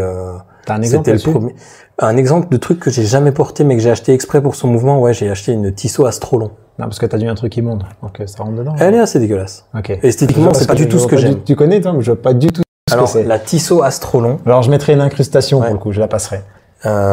Tissot Astrolon, c'était le baroud d'honneur de Tissot dans les années 70. Ok. Face à la crise du quartz. Et ils ont sorti un mouvement tout en plastique, mécanique. Ah oui, ok. Tout en plastique. Ouais, encore ça. Donc, Arnaud nous montre par téléphone, on voit pas derrière, mais ouais, très 70s. Hein. Montre tout en plastique. On dirait une Swatch. Ouais. Et t'as bien fait d'en parler. La Tissot Astrolon, c'était remontage manuel. Les ponts étaient soudés, donc pas difficilement démontables. Il y avait la date. Et dans une Tissot Astrolon, il y a 52 composants. Ouais, donc système 51. Le système Swatch. 51, il vient de là. Ah, ok. C'est que l'Astrolon, elle a posé toutes les bases de ce qui allait être Swatch plus tard. Les ébauches en plastique, la soudure à l'ultrason, les éléments en plastique à l'intérieur. C'est là qu'on a testé tout ce qu'il fallait pour faire Swatch. Ça n'a pas eu le succès rencontré, ça n'a pas empêché le marché suisse de se faire envahir par le quartz. Et l'horlogerie mécanique, même en plastique, c'était pas concurrentiel avec le quartz. Des années plus tard, quand Swatch a dit, tiens, et si on refaisait une montre mécanique vraiment le plus bas coût possible, etc. Oui, avec le système, ils ont repris du coup. On ne peut pas faire moins bien que l'Astrolon. Donc, ce sera maximum 51 pièces. Parce que l'Astrolon en avait 52. D'accord. Ouais, donc ils ont enlevé... Et ils ont rajouté l'automatique. Il y a 51 pièces et ils ont rajouté l'automatique. Mais elle fait la même chose, remontage, 3 aiguilles date, plus l'automatique, avec une pièce de moins. Ouais. On a appris quelque chose. Enfin, en tout cas, moi, je t'avoue que l'Astrolon, le grand-père de la Swatch, entre guillemets, du système 51. Tu vois, et donc, j'ai une système 51 et j'ai plusieurs Tissot Astrolon. Alors là, on va faire une petite pause. On va te laisser en prendre quelques-unes, les poser sur la table. Mais est-ce que tu peux nous présenter quelques-unes? Alors, il y a une boîte de 30 montres à côté de nous, mais des montres que tu portes qui sont un peu particulières, dont ouais, celle-ci, elle est obligée d'être passée. Je vais pas forcément faire de coupure sur cette vidéo. Je trouve que l'échange il est plutôt fluide, c'est assez sympa. Donc voilà, j'espère qu'en tout cas avec Olivier ça vous plaît. Mais là, voilà, je sais pas si on voit la boîte derrière, mais il y a 30 montres. Là, il nous en a sorti 4. Ah, je pense que là. Allez, ça. Ah, puis la celle de Doc, elle est sympa quand même. Allez, pour l'anecdote, oui. Bon, dans la boîte, vous voyez pas tout, mais il y a une Orion, il y a une Tiger Monaco qui reste, il y a une Jaeger-LeCoultre, il y a une Universal Genève, il y a une Bristol. Ouais. Ça, je t'avoue que j'étais surpris de l'avoir. Il y a une Hamilton Ventura. Enfin, c'est vraiment éclectique, quoi. Ouais. Et là, t'en as sorti du coup 1, 2, 3, 4, 5, 6. Pareil, ouais. Et puis, je sais qu'il y a des questions qui vont tout à l'heure se rapprocher de... Ouais, un petit peu, mais ça peut être un peu sympa si tu peux nous montrer juste. Alors déjà, moi, j'aime beaucoup ta skill. Elle est assez spéciale parce que ça, c'est une des premières que t'as faites, ça? Pas du tout. C'était un... D'accord, cheveux blancs. Le mec, il a rien compris tout à l'heure quand tu nous as expliqué tout ça. Non, alors ça, c'était un délire, en fait. Voilà. Mais juste avec l'os, quoi. Ouais, juste avec l'os. Ouais. Puis j'en ai fait qu'une. Mais c'était le délire de se dire, tiens, est-ce que j'arriverai à fabriquer une boîte de A à Z chez moi? Parce que tu vois, à chaque fois que tu fais un truc, tu te dis, est-ce que j'arriverai à faire l'étape d'après? Et en fait, sur celle-là, on a vraiment tout fait. C'est mon mouvement, c'est une boîte faite ici. On n'a pas fait les glaces saphir, mais... Ouais, mais bon, à un moment donné... Le cadran, tout ça, c'était tout ici. Bon, là, sur les 6 autres, il n'y en a aucune que t'as faite. Non. Mais présente-nous la première que tu veux. La première que je veux... Peut-être la plus folle, capillairement parlant, t'es loin de la personne qui la porte dans le film aussi. Hein. Ouais, si je me laisse pousser sur le côté, ça passe. Sur le côté? Ouais. En haut, c'est mort, on a tous compris, mais ça, c'est la montre de Doc Brown dans Retour vers le futur 1. Ah, le 1 en plus? Ouais. J'ai aussi celle de Marty McFly, mais je l'ai donnée à mon fils ce week-end. Tu l'as fait le skateboard volant avec? Eh non, parce que ça, malheureusement, on a... Les Nike. Et les Nike. Les Nike, il a des Nike, mais il a pas le skateboard volant parce que là-dessus, le progrès ne nous a pas rattrapé à la vitesse prévue. Mais celle-ci, c'est trop marrant parce que c'est marrant parce que elle a ce déclencheur à côté, là, qui est un petit peu la sucrerie, hein. C'est-à-dire que de trouver celle-là sans le déclencheur, ça se trouve, c'est assez standard. Ouais, non, mais là, t'as le pack complet, là. Là, si on peut se mettre un peu en face d'ici, comme ça, tu la montres ici. J'ai le pack complet, j'ai même l'écran d'origine avec l'étiquette de prix d'origine et tout. Alors, t'es ce qu'on appelle full set. Ouais, full set. Tu te sens... Non, mais elle est très cool. Et en plus, ce que t'expliquais, c'était que, en fait, le changement de fonction... Il se fait en tournant la lunette. Il se fait en tournant la lunette. Alors qu'aujourd'hui, quand tu sors ça, les mecs, c'est, l'innovation, la lunette, le machin. Puis toi, tu nous sors ça de ta collection. 1985. Avec ton déclencheur. Mais effectivement, donc ça tourne au niveau de la lunette. Et t'as le déclencheur. Mais ça, c'est dingue. C'est assez marrant, ouais. Tu peux te reconvertir en coach sportif avec ça, tu sais. Ah ouais, j'ai le physique pour. Alors, 100% crédibilité. Ça, du coup, ça aujourd'hui, si tu veux trouver ça, c'est quasiment introuvable. Tu trouves, mais je veux dire, dans l'état dans lequel toi tu l'as, finalement, c'est assez compliqué. Faut chercher un peu. Et tu la portes un peu de temps en temps ou pas? Sans le déclencheur? Absolument pas. Ah ouais? C'est vraiment juste pour la mettre dans la collection. Absolument pas. Alors, non, j'ai tout ce que j'achète, je le porte au moins le jour où je la reçois. Ensuite, c'est quand même bien, voilà. Parce que ensuite, je la démonte parfois. Voilà, pas trop, mais sinon je démonte, je prends des photos et je me fais un petit dossier avec des idées pour se dire tiens, attends, si une fois je cherche un... Ouais, donc t'as la notion de travail qui est jamais très loin, quoi. Ah non, jamais, non. Ouais. Tout le temps. Et t'as combien de montres aujourd'hui? Parce que là, on a une boîte de 30, mais ça, je veux dire, t'es plus proche de 100 ou t'es plus proche de 30? Enfin, là, on a une boîte de 30, on se doute bien que c'est plus. Alors, ni l'un ni l'autre, on est bien au-dessus de toute manière. J'ai plus de montres que de jours dans l'année. Oh, ok. D'accord. Non, voilà. Pour ceux qui diraient, ma femme me dit que j'ai une passion dévorante. La mienne aussi. Alors, le truc, c'est qu'il y en a quand même une bonne partie, comme je t'explique, qui sont achetés à des buts pro. Ouais. Après, des fois, j'ai acheté des choses au kilo. Oui, d'accord. Ouais, non, mais là, c'est peut-être pour des pièces, pour autre chose, mais je veux dire, je parle dans tu fouilles dedans, et puis au final, tu dis, dans le kilo, il y en a peut-être 20 qui sont pas mal. Quand j'ai des stagiaires qui viennent ou des trucs, on dit tiens, c'est peut-être l'occasion de voir un truc avec eux. Ça fait un support pédagogique. Si ça se trouve, on arrive à la remettre en état. Ouais. Puis à la fin, elle fonctionne. Bon, tu la portes le jour où tu as fini la révision. Ensuite, tu la mets dans une boîte. Puis voilà. Mais dans une caisse au kilo, comme ça, j'ai eu une Universal Genève diapason, 9 de stock. Bon, comme quoi ça existe encore. Elle avait encore l'autocollant au cul. Ouais. Non, mais ça, t'as de la chance, toi. Bah, t'as été un petit peu touché par la grâce plusieurs fois dans ta vie, quand même, si tu veux. Vas-y, continue. Qu'est-ce que t'as d'autre, là? Alors après, j'ai un quantième perpétuel, incroyable. Vas-y. De chez Longines? Eh ouais. À quartz. À quartz. Donc un QP à quartz. Voilà. Alors. Exactement. Ouh. On sent le connaisseur. Arnaud a placé le petit VHP qui veut dire Very High Precision. À l'époque, c'était le mouvement le plus précis à quartz. Et aujourd'hui, toujours. Alors. Seiko a sorti quelque chose de nouveau.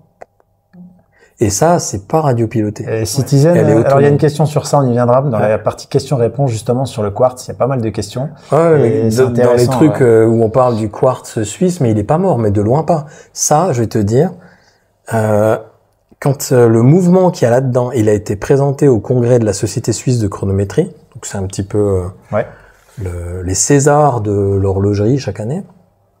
Enfin non, parce qu'il n'y a pas tellement de récompenses qui sont attribuées, c'est...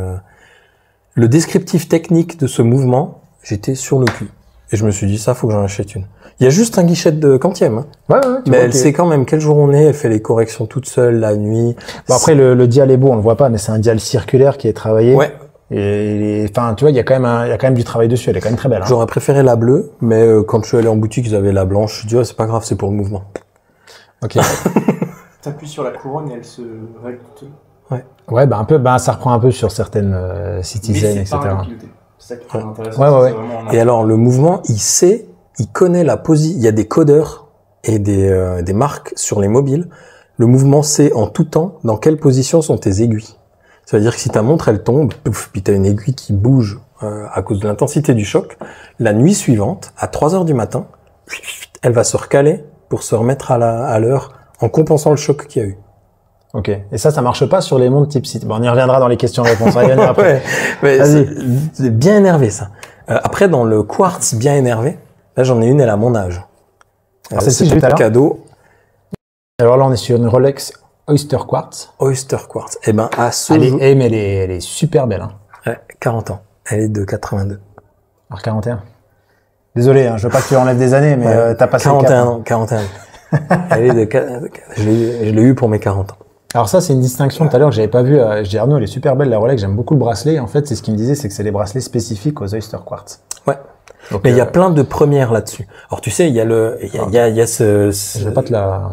Oh, faut me cliquer. Ouais, non, mais j'arrive pas à prendre. Il y a plus le bracelet. Ce petit jeu. Qu'est-ce qu'il y a? Qui est toujours sympa de te dire la Rolex de ton année de naissance. Ouais.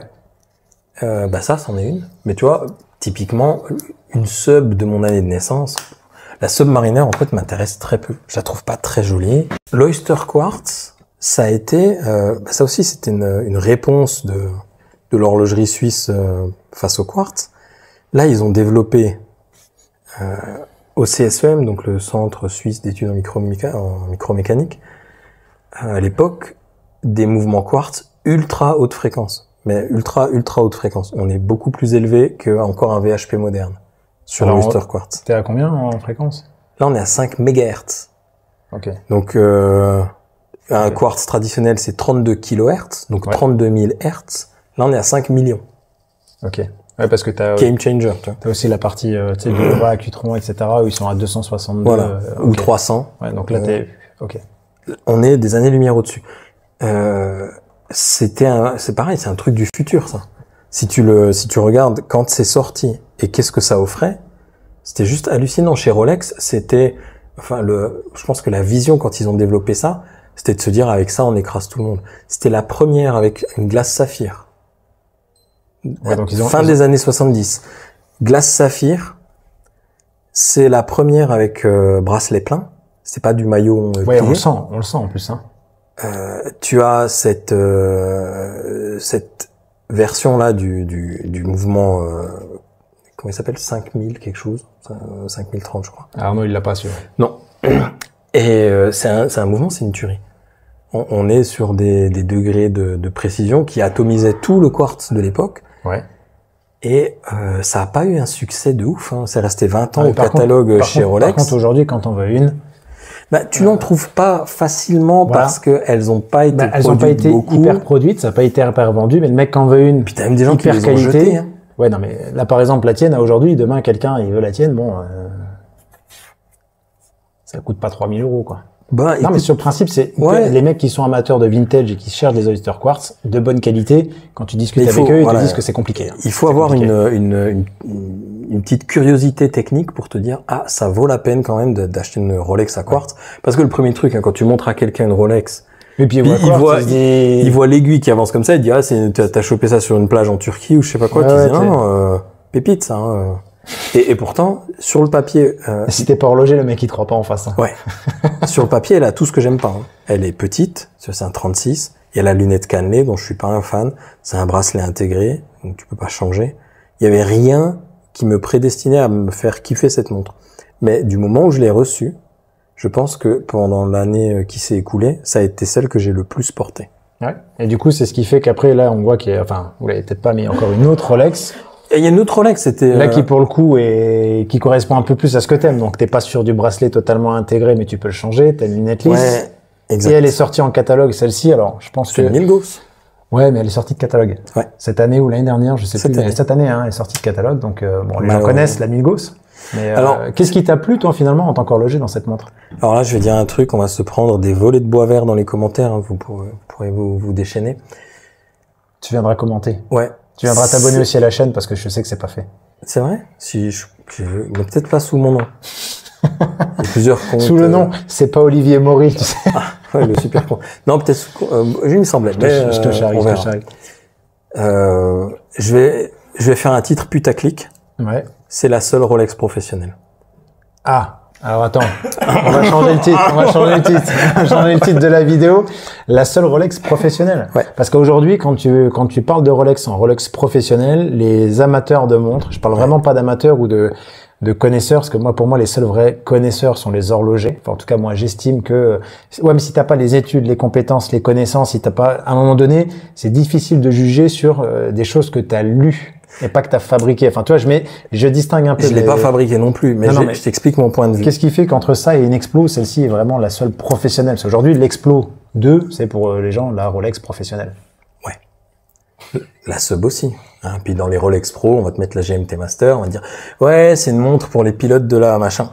Alors, pour moi, une montre pro, c'est si la marque se pointe chez toi et te demande un développement avec des caractéristiques spéciales. Et là, je mets un petit bémol.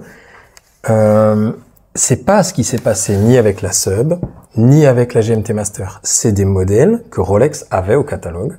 Et ensuite, tu vas avoir, comme la Speedmaster hein, pour Omega, t'as la NASA ou tu as la Comex qui fait un benchmark pour chercher quelle montre existe et correspondent à leur cahier des charges. Oui, en fait, finalement, tu réponds à un appel d'offres. Tu réponds à un appel d'offres. Okay. C'est-à-dire que, oui, la Submariner, elle avait tout pour elle pour remporter l'appel d'offres de la Comex. Ils ont fait des séries Comex. C'est pas la Comex qui est venue toquer à Genève en disant, les mecs, développez-nous une plongeuse. Ils avaient une plongeuse. Elle a été choisie par la Comex. La GMT Master, elle avait ce GMT qui potentiellement peut t'indiquer 3 fuseaux puisque tu as encore la lunette tournante dessus. Et il s'est trouvé que les pilotes de la Pan Am, là, oui, c'est ça, américaine. Oui. Ils choisissaient ça parce que sur le marché, c'est ce qui leur convenait le mieux. Et ensuite, on te dit oui, c'est une pro parce qu'elle est utilisée par les pilotes. Oui, mais elle existe. Ça, c'est l'argument marketing. Voilà, s'ils avaient pris une autre, ils auraient changé l'histoire et puis ils auraient fait autre chose. Alors que 1957, t'as le CERN qui fait... Alors le CERN, c'est quoi? Centre d'études sur la recherche nucléaire. Ok. Non, mais c'est bien, juste pour le préciser, parce que moi, tu vois... Okay. Donc, c'est les mecs de l'accélérateur de particules, qui est là en dessous de Genève et sur la France. Quel, le tokamak? Alors, c'est pas un tokamak, c'est un accélérateur de particules. Donc, ces gars-là se pointent et disent, voilà, nous, on veut une montre qui résiste à 1000 Gauss. Personne n'avait ça dans son catalogue. Pourquoi? Parce que le champ magnétique sur Terre, c'est entre 0,5 et 1 Gauss. Oui, donc, le champ magnétique du Soleil, c'est 500 Gauss. Il y avait en 57, aucune raison qu'une quelconque marque intérêt te fasse une montre à 1000 sorte une montre avec une telle résistance magnétique. Ça n'avait aucun sens. Sauf quand tu bosses à côté d'un accélérateur de particules et que tu te balades au milieu d'aimants supraconducteurs qui, eux, balancent 20 000 Gauss dans l'accélérateur. Et quand tu es à proximité immédiate, des déperditions, mais tu peux te choper des champs incidents qui vont jusqu'à 1000. Donc la 1000 Gauss, c'est vraiment une montre qui répond à un cahier des charges qui n'a rien à voir avec la vie de tous les jours et qui a été développé exclusivement pour cet usage-là. Et c'est ça, pour moi, qui en fait la seule pro. C'est la seule qui a vraiment été développée. Oui, il y a eu un dev derrière, sur un cahier des charges qui n'avait rien à voir avec un usage civil. Alors, pour autant, moi, aujourd'hui, je te dirais que je suis pas tellement exposé à des champs magnétiques de ouf, si ce n'est le téléphone. Mais ça, on y reviendra dans les questions-réponses. Mais du coup, voilà, là, grâce à Olivier Maury, si vous avez 1000 Gauss, la cote vient de prendre 20%. Et j'en ai une à vendre. T'en as une à vendre. Moi, je vends rien. Je vends jamais. Suivante, qu'est-ce que t'as? Il en reste 2. Il en reste 2. Ça, c'est pour moi, tu vois, je te disais pas la sub. Pour moi, ça, c'est la tool watch de l'enfer. Bah écoute, ça tombe bien parce que bah du coup, ça va répondre à une question qui est dans les questions-réponses. Mais c'était pour toi, quelle était la, on va le dire comme ça, quelle était la tool watch de l'enfer pour toi? C'est une Chanel J12 Marine. On tombe sur une Chanel J12. Ouais. Je t'avoue que moi, je m'attendais pas à ça. Toi, je me suis dit, le mec, il va me sortir une Casio.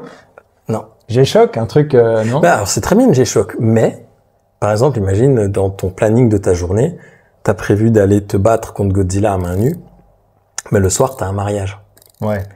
Tu vois, tu es obligé de passer tu prends la Casio pour te battre avec Godzilla, puis t'es obligé de rester à la maison pour aller mettre une Reverso. Alors qu'avec une Chanel J12, en céramique, là, comme ça, tu peux faire ton petit combat à main nue contre Godzilla, tu sors de l'eau, paf, et t'enfiles ton costard et tu vas au mariage. C'est quand même une Chanel. Ouais. Oui, je vois ce que tu veux dire. En plus, bon, tout est le bracelet en caoutchouc. Elle a... T'as un espèce de contour, on a l'impression. Alors, c'est la céramique. Ouais. T'as l'impression céramique. T'as l'impression que c'est une continuité du caoutchouc. En fait, t'as l'impression d'avoir une montre en plastique.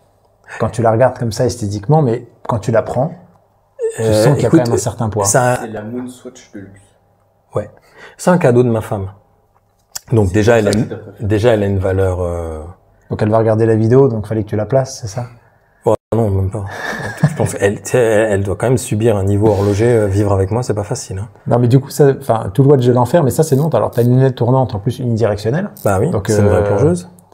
C'est étanche à combien ça? 300. En plus. Ok. C'est une vraie montre de plongée. Elle a 13 ans. Hein. Et si tu regardes un petit peu la couronne acier, le tour de la lunette, y a rien. Il est marqué sur l'acier, mais tout le reste, glace saphir, boîte céramique, bracelet rubber, insert céramique, j'ai pris des pétés avec, mais monumentales, et il y a rien. Elle est juste vierge de toute trace. Et niveau mécanique, aucun problème malgré tous les... Ben non, mais au niveau mécanique... Bon, tu peux réparer, mais je veux dire par là... C'est un ETA 2892. Ouais, donc c'est ce que tu disais tout à Dans l'heure. cette génération-là, c'est un 2892 de chez ETA. Et au final, pour cette montre-là, ce qu'il y a dedans, ça a peu d'intérêt. Comme une Submariner, hein. Personne ne le voit, le mouvement. On veut juste être sûr qu'il soit fiable, qu'il soit bien réglé, et puis qu'il résiste à tout. C'est ça la définition d'une tool watch. Après, si tu peux mettre dedans un mouvement tout anglais main, bah, grand bien t'en fasse, mais, non, mais c'est pas ce qu'on lui demande. Ce qui est assez marrant, c'est parce que entre l'image que tu as de Chanel, que l'image que véhicule la marque Chanel, et aujourd'hui ce que les gens entendent par tool watch ou des fois par field watch, tu sais, enfin moi ça... Ouais. Voilà, c'est que tu te dis, personne va se dire, putain, dans cette gamme de prix-là, je te sors une Chanel, quoi.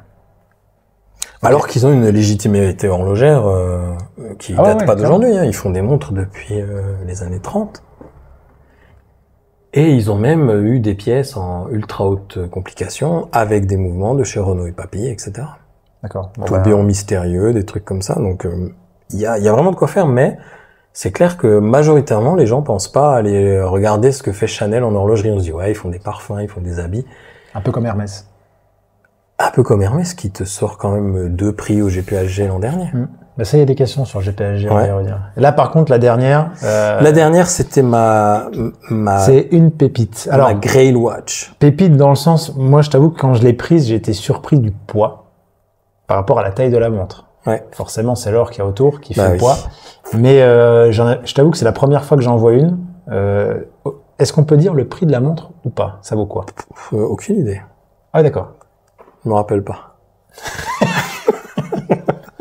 Bah, de toute façon, quand on va dire la marque, ça va déjà, si tu veux, indiquer le curseur qu'on monte et on se situe vers la zone rouge, voire hors budget pour beaucoup de monde. Ouais. Mais là, c'est une Langenzone.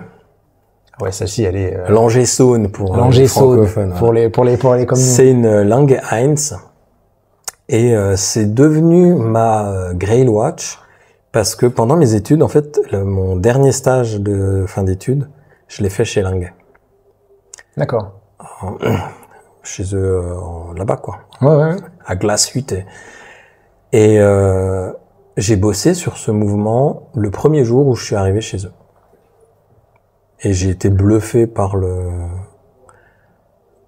en fait, le critère qualité là-bas, comme on me l'avait expliqué. À l'école? Non, à l'entreprise même. Ah, ok. On me disait, donc on se remet dans le contexte, c'était en 2001, 2002.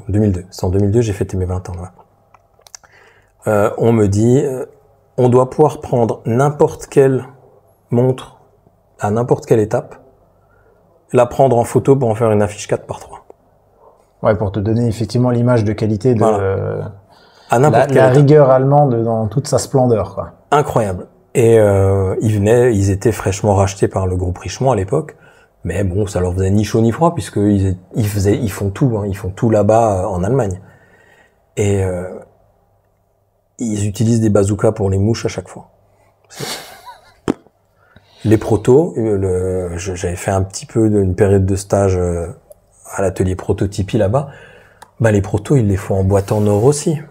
Ouais, donc ils font. Ok, donc en gros, t'as la montre de base en proto presque. Voilà. Puis ils me disaient ouais, mais mais après les tests, elles sont endommagées. Ils me disent ouais, mais c'est pas grave parce que l'or ça se fond. Oui. Non mais la réflexion, c'est pas bête. Hein. Mais la réflexion est logique. En fait, c'est vrai parce que si je fais mon proto en boîte acier, une fois qu'il a été tabassé, bah c'est de la. J'ai payé mon prix, j'ai perdu ma matière première, j'ai tout perdu quoi. Enfin. Ouais, en fait non. Et là ils disent non, bah, au pire on les refond. Et... Moi je connais très mal Langenzone, à part bien sûr les montres que tu vois en photo, etc. T'en touches quand même assez rarement. Qualitativement parlant, ça c'est exceptionnel quand même. Ah là les finitions à l'arrière, c'est splendide, c'est splendide. Non mais c'est bien d'avoir ton avis d'horloger parce qu'effectivement entre ce qu'on lit sur internet, des fois on comprend encore une fois, c'est toujours rapporté au prix des montres. Ouais. Là, tu sens que t'es, au-dessus, c'est le soleil, quoi. C'est sur du très très haut. Enfin, d'ailleurs, ça peut me poser une question à part entière, mais pour toi aujourd'hui, en termes d'horlogerie, si tu me dis, voilà, alors ça peut être intéressant, mais il y a d'autres questions, on va pas toutes les faire, mais une marque horlogère qui est vraiment, je vais pas dire au-dessus de tout le monde, mais qui est vraiment au top. Lange. Pour toi, il n'y a pas d'équivalent aujourd'hui, c'est. Alors, il y a certainement des équivalents, mais ensuite il y a mon. Non, mais je parle de ton goût perso. Pour mon goût perso, je mets Lange au-dessus de Patek. D'accord. Non, mais ça. Mais ça n'a pas d'animosité vis-à-vis de. Non, mais c'est même pas. On parle pas d'esthétique autre. Je te parle pour toi. Dans les codes esthétiques, je préfère ce que fait Lange avec la tradition des ébauches en maille-shore, brutes, non revêtues. Ça donne une petite patine comme ça. La couleur du mouvement, elle change un peu avec le temps. Je trouve ça splendide. Et effectivement, derrière, en process et en manipulation, c'est un enfer à gérer. Mais ce qu'ils font, c'est sublime. Et après, j'ai malheureusement pas les possibilités d'aller chercher les Grail Watch suivantes de chez Lange, parce qu'ils font du tourbillon quantième perpétuel et des trucs comme ça qui sont incroyables. C'est pas tout de suite. Ouais, c'est un peu hors budget quand même. Ça me fait plaisir parce qu'il a quand même défini la notion de budget. Bon les gars, ça vous donne un peu le budget quand même. Vacheron, tu le situes où? Alors si on n'a pas entendu, Arnaud a demandé où se situait Vacheron, parce que comme t'as pas de micro... Parce qu'on parle souvent, tu sais, de la Sainte Trinité, etc., des trois... C'est qui Bah alors, pour moi, la Sainte Trinité, mettons-la internationale, tu vois, et je mettrais Lange, Grand Seiko. Ah, il va y en avoir des commentaires qui mais non, mais c'est bien, ça j'aime bien. Et allez, en troisième, je mettrais Patek quand même. Parce que dans la... Ouais. Bah, il y a quand même une entreprise avec je sais pas combien de brevets déposés par Patek aussi. Bon, après, tu sais, les brevets. Hein. Ouais, on a des histoires de brevets. Mais non, c'est l'histoire en fait. Dans la complication, Patek, il y a quand même eu des trucs incroyables. Et dans les montres qui me font triper, bah, le QP, chrono QP cadran saumon là, chez Patek, c'est top quoi. Mais voilà, pareil hors budget. Bon, c'est pas grave, tu peux t'en faire un si tu veux. C'est toujours la deuxième solution, effectivement. Et puis ça me coûtera moins cher. Tu trouveras un mec en Turquie qui te fera l'impression dessus. Si non, ça, tu vois, ça j'aime pas en fait. Bon, c'est quand même une différence fondamentale, tu vois, aussi dans ces débats hommage versus copie. Tu veux faire un tourbillon occupé chrono, très bien. Marque ton nom dessus, marque Papatek, tu vois. Oui, assume. Mais même si dans le design tu t'inspires, etc. Jusqu'au bout du truc, c'est ton produit, tu marques ton nom, quoi. Et ensuite, tu te tiens droit dans tes bottes en disant j'adore ce design et puis on a voulu refaire le même parce que j'avais pas d'idée comme tu dis, au moins de faire mieux. T'es cohérent dans ta démarche et puis mais non, après de faire du Ralex ou du Olega, non, stop. Bon, en tout cas, Olivier, je te remercie. On a passé quasiment plus d'1 heure d'échange juste sur toi. Ouais. Il nous reste pas mal de vidéos là à tourner. On va être un peu pris par le temps, donc je pense que les gens, au moins, ça permet un petit peu de te situer. Je te remercie aussi de nous avoir présenté quand même quelques montres dont une assez exceptionnelle de ta collection. Voilà, n'hésitez pas dans les commentaires, par contre, à venir tirer sur Olivier sur sa sainte trinité, sur les 2-3 tacles qu'il a mis, sur la seule Rolex professionnelle. Ça va rester ça. Ça, je vais la laisser. Je vais faire une vidéo à part. Je vais faire une vidéo d'1 minute, juste sur la seule Rolex professionnelle by Olivier Maury. Mais voilà, Olivier, merci à toi. À tous, je vous dis à très bientôt pour la suite des vidéos qu'on va tourner à Olivier. Et puis, bien sûr, n'hésitez pas à venir commenter. Salut tout le monde.